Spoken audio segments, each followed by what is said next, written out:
All right, welcome to another Thursday morning and another episode of Seeds of Music. I'm your host, Kyle Williams, and this is the #1 web show and podcast where aspiring independent artists and do-it-yourself musicians can learn right now how to gain wider exposure, grow a strong base of raving fans, and make a living doing what they love. On the show today, we have Kristin Thomson, and she's an entrepreneur, musician, and the co-director of the Artist Revenue Streams Research Project for the Future of Music Coalition. Now, what is Future of Music Coalition? The Future of Music Coalition is a national nonprofit organization that works to ensure a diverse musical culture where artists flourish, are compensated fairly for their work, and where fans can find the music they want. Essentially, it's a nonprofit that's working for you as the independent artist, the do-it-yourself musician, to help you make more money off of your craft, and thereby just empowering and enabling you to actually, make this a legitimate career that you can make a living off of and survive and eat and all that good stuff. Now, Kristin is also in 1992, she co-ran an independent label called Simple Machines, where she put out over 70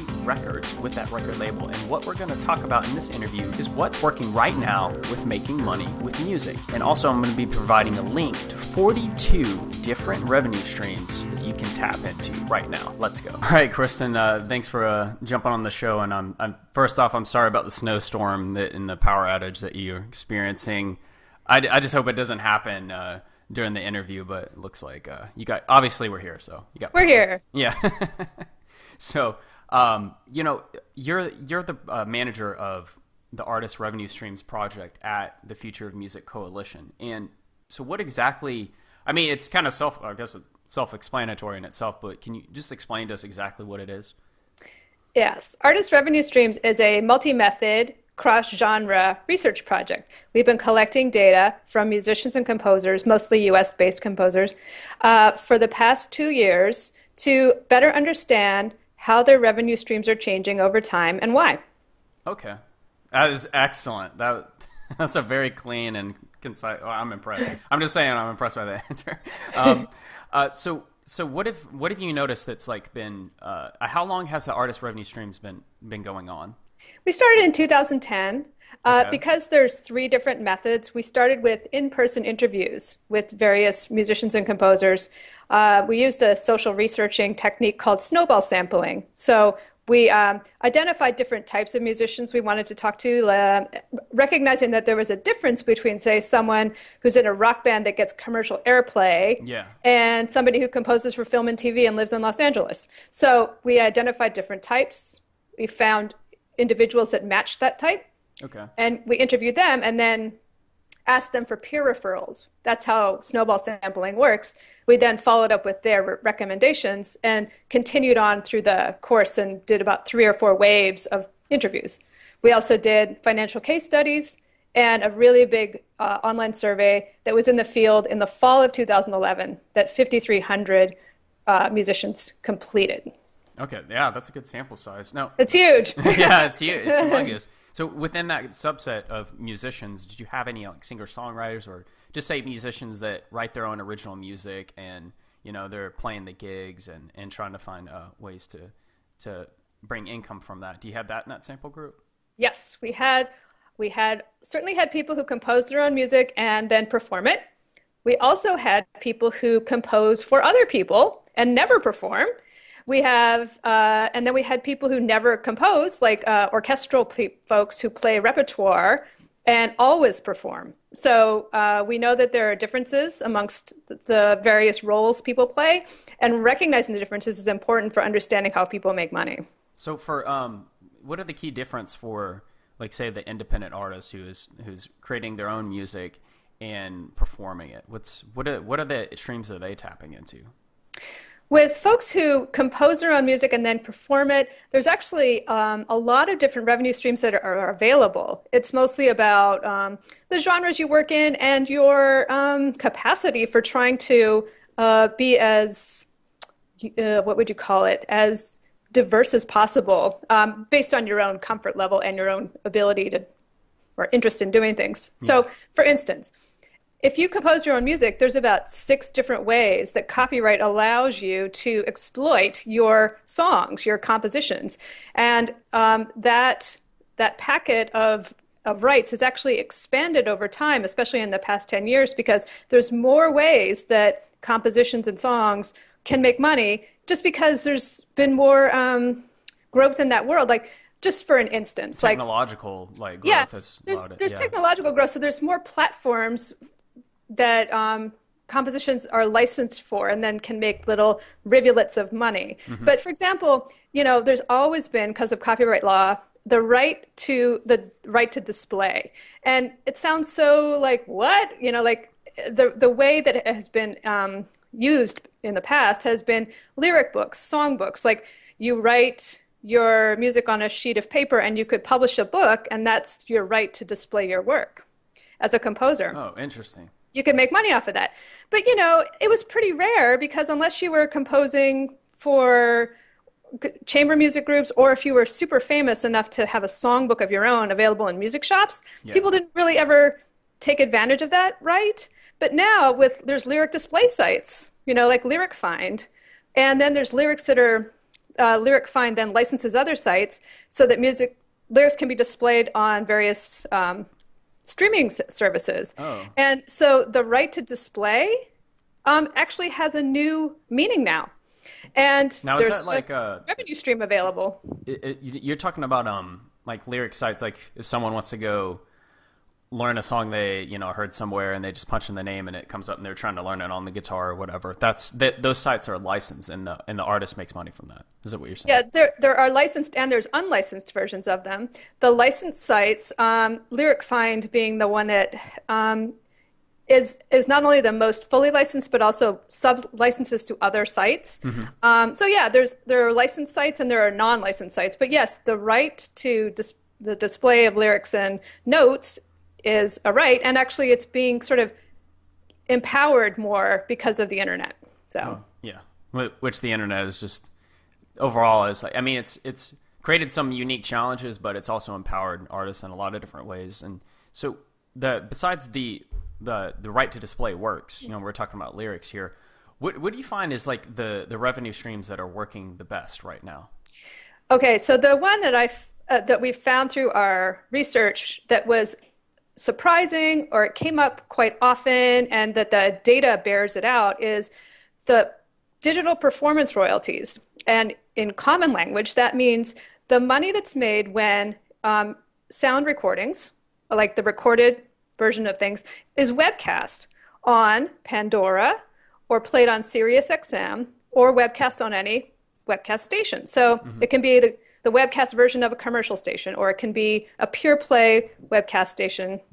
But that's a right that didn't exist until 1995, when Congress passed the Digital Performance Rights Act. And then with the creation of Sound Exchange as a kind of a new performance rights organization in 2001, it was now the conduit for those royalties to flow to recording artists. And, Sound Exchange has just passed its 10-year anniversary, and every quarter they distribute more and more money to recording artists and to record labels. So it not only showed up in our data as a growing revenue stream, but it also showed up in our interviews as the revenue stream that a lot of interviewees had said had surprised them, because it was new and sometimes a significant amount of money, especially if you're in a genre of music that gets played on satellite radio. Like, for example, we talked to the guys who are in sort of hard rock metal bands. Okay.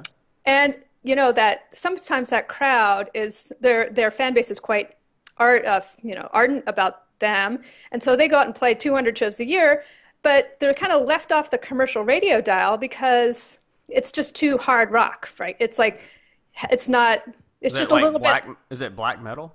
not black metal, but it's like harder metal, like a bit maybe more technical stuff, Okay. faster than Slayer maybe. But there's just no place on the commercial dial for them. But on satellite radio, there's all these niche channels, and they're getting played a ton on satellite radio. And so they're seeing significant royalties from that. The same would go with chamber music groups or choral groups or specific types of music for which SiriusXM has identified there's a niche audience, or there's a webcast station that really appeals to that. SiriusXM is the best example because they have a very large subscriber base, so that the payments from their performances are pretty big. So, how would an artist get in touch with SiriusXM and start getting their music played on these niche radio stations? What I've heard from SiriusXM's own program directors is that it's important for musicians to understand what the palette, what the sort of roster of channels are, and understand where your music fits, and identify maybe one or two, maybe three channels that might like your music. Yeah. And then you send off a packet, and I'm pretty sure it's still physical CDs. I'm not really sure if they accept digital MP3s, but I'm pretty sure you send off a very basic packet to the program director or the music director of that channel to see if they'll play it. And did they have any tips on how to stand out when they send that packet? If I remember correctly, this was a couple years ago, I heard one of the program directors talking about it was don't send the glossy press kit. Don't waste your time with the material. Don't waste your time with extra material. Make sure there's a one sheet in there. Make sure the best songs are first, all those things that they tell you about radio promotion. So basically making it as easy as possible for them to like pop that CD in and hear your best work and make a decision. Yeah. Right. And make sure you're sending it to the relevant station and the right person. And I think it's pretty easy to figure that out if you just, sit and look at it for a bit. Yeah. Well, on the other hand, in response to that, I think there are some artists out there who they say their music is for everyone. And I think that's kind of a tricky, I don't think it's true. I think with the music you make, you want it to reach as many people as possible, but not everyone's going to like your music. Not everyone's going to be into it. There's different types of people. I mean, music can have its power and touch everyone, but really, you're going to have a specific type of person that's really going to enjoy your music. And so recognizing that, then you can take a look at these stations and make an intelligent decision about what station like your music really fits in. And then so that you don't, because obviously, well, if you're sending a CD, it's probably not costing you a lot in postage to do that. Sure. Yeah. I mean, we should also add that, Pandora, to get your music into Pandora, it's a similar process, up until about, I don't know, a week ago. You needed to have a physical CD available and for sale on Amazon.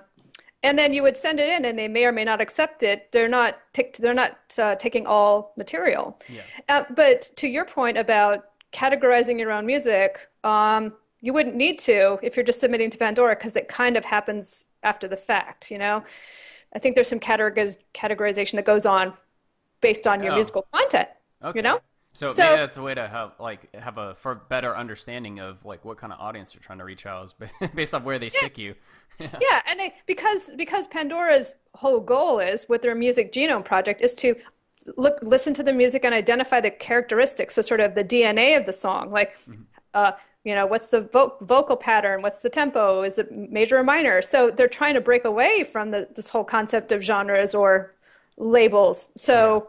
And sort of reorganize how people discover music, which is really cool, but they won't take all the music. And just as a note, they just made available or just made an option of submitting music digitally in the past week or so. So okay, that'll make it a lot easier. But you still have to have physical copies for sale on Amazon? I am pretty sure that they are changing some of the criteria. Okay. I'm not the best person to look at the criteria, but I'm sure it's on Pandora's website. Okay, yeah. So guys, do your research. We can't tell you everything. Go to Pandora. But let's talk about like the Future of Music Coalition, this larger organization, nonprofit that you're working with. What exactly? I mean, what's the mission? Future Music advocates for musicians. We, since the year 2000, we've worked at this intersection of music, law, technology, and policy.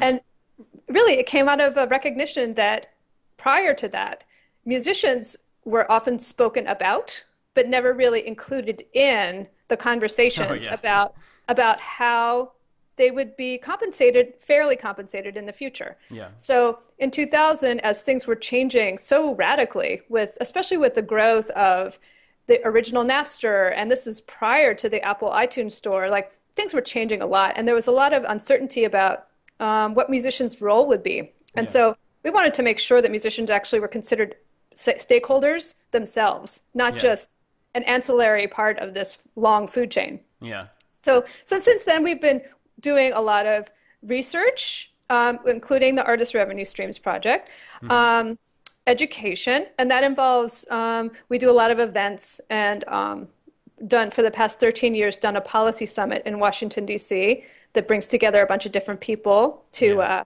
That's talk in October.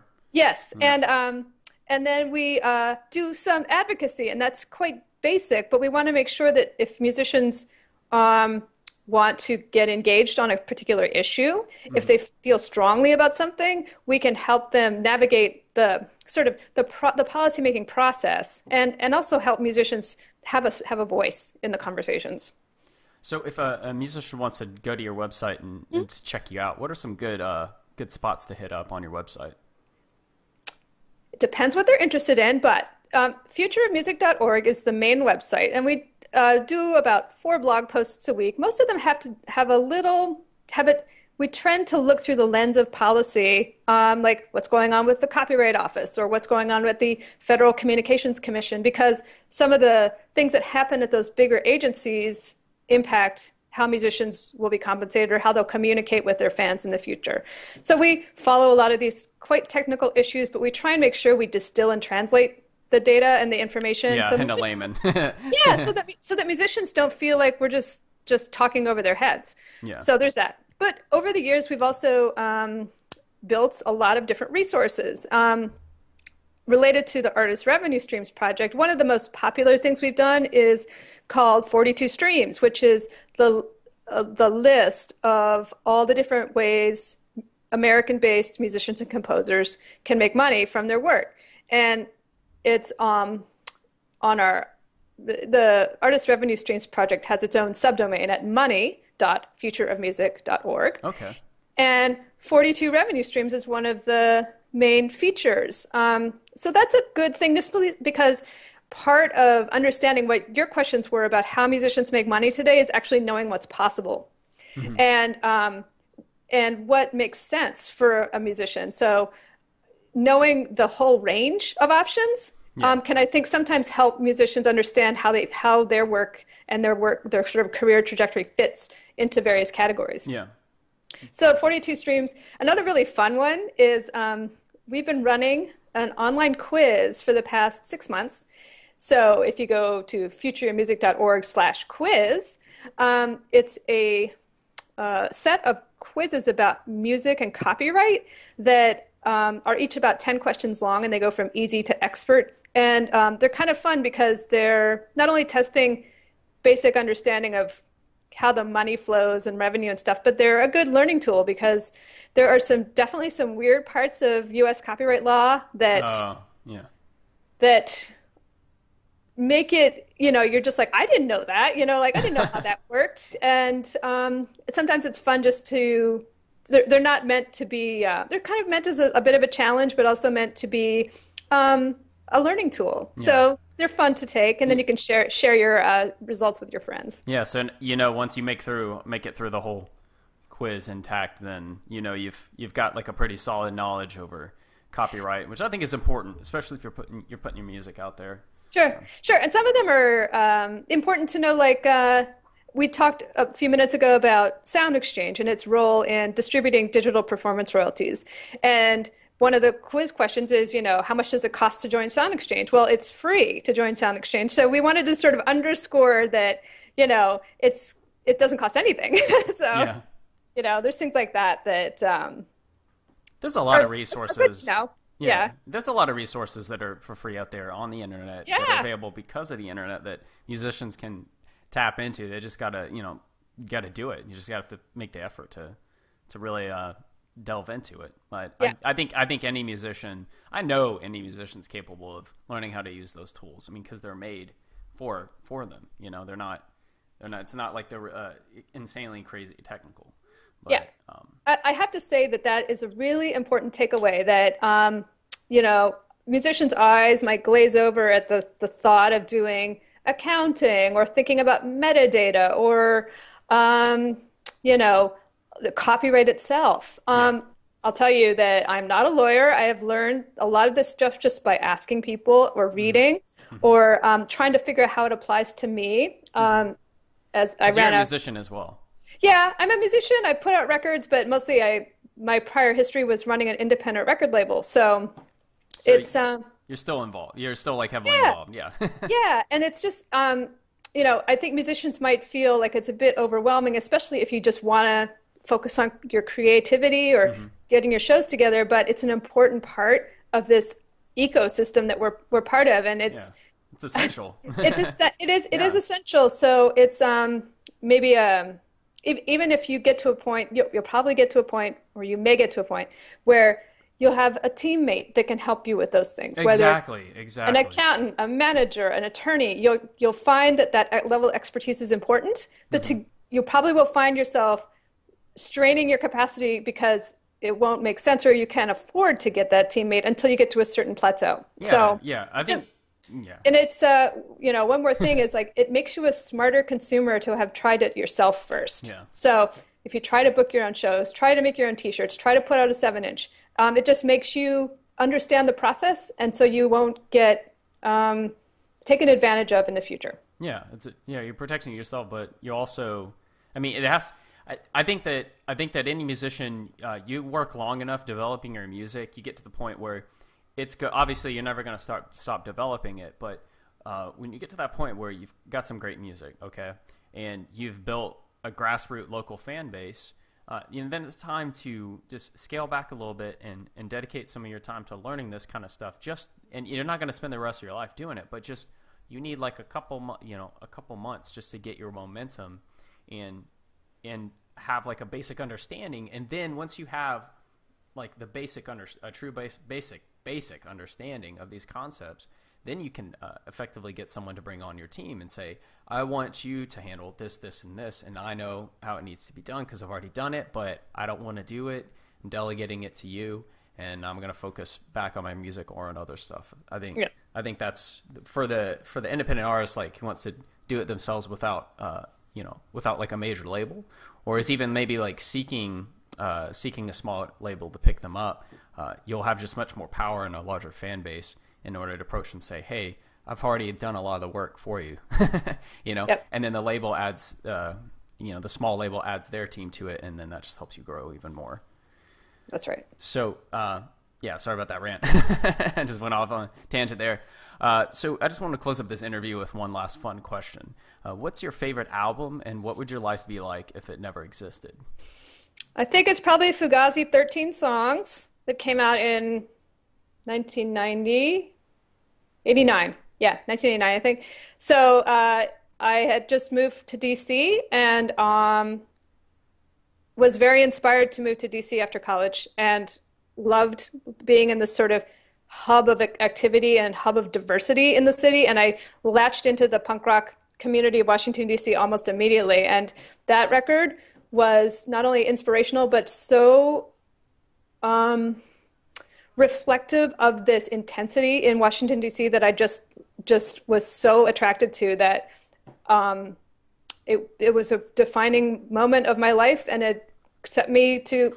I joined Positive Force. I met Jenny Toomey. We started the Simple Machines record label. It was the genesis of a lot of stuff that I do today. For the record, you answered that question the fastest, of any interview that I've done so far. Usually people are like, "Oh, that's a good question," and they literally they pause for what seems like 5 minutes, but you said it right away. I don't think anybody else has been able to pull that off. So, great, awesome. And Fugazi is like kind of always like kept it on the underground. They never really were trying to seek answer to the label deals, which is, Yeah. I mean, that's to each his own, but I always really respected that in a big way. And I think now it's kind of like artists can have that same kind of spirit, except it's like oh no, we're gonna do the work and we're gonna build our own team, or we're gonna seek out a small label that holds the same kind of values that we have. And I think those labels definitely are out there, and I'm sure Simple Machines is definitely one of those kind of labels. We were absolutely inspired by Discord. Yeah. So, All right, Kristin. Well, thanks again for coming on the show, and everybody, check out what links we post up below. Check out Future Music Coalition, and also go to what was the link? Money dot futuremusic.org for your 42. Ah, I was almost right. 42 artist revenue streams project. Look that over. We'll provide the links up below so you don't have to remember and type it. But just look through that and just realize there's a ton of ways that you can monetize your music. You just got to have the hustle and put the sweat equity into it, to use a boring internet marketing term. All right. Okay, Kristin, thanks again. Thanks, Kyle. Okay, bye-bye. And that wraps up this week's episode of Seeds of Music. We had on the show Kristin Thomson from Future of Music Coalition. Make sure to check out the links below and also take a look at that list of 42 revenue streams and start hacking away at it. Also, sign up to the email newsletter. If you haven't already, go over to seedsofmusic.net, punch in your email address, and you will get our 3 videos on the top mistakes musicians make when marketing online. Now, also, you're also going to get updates and also special goodies in the newsletter. So come on, join our VIP list. Next, subscribe to our podcast. We are on iTunes. Just head over to iTunes and search in the podcast for Seeds of Music, Rise Above the Noise. Click that subscribe button and also leave a rating and a review, because if you do that, it's going to help the show rank better, get more listeners, and help me to get bigger and better interviews. If you like this interview and you're on the Seeds of Music site, just click that like button below. Also click the share and the tweet button to help spread this message far and wide. And lastly, comment on the video at the bottom. There's a comment box. Let us know what was your greatest revelation from this interview and how you apply what you've learned. And who would you like to see interviewed next? If that person is you, send me an email to kyle.seedmusic@gmail.com. I read every single email and I'll get back to you in under 2 days, promise. And remember, we are the future of music.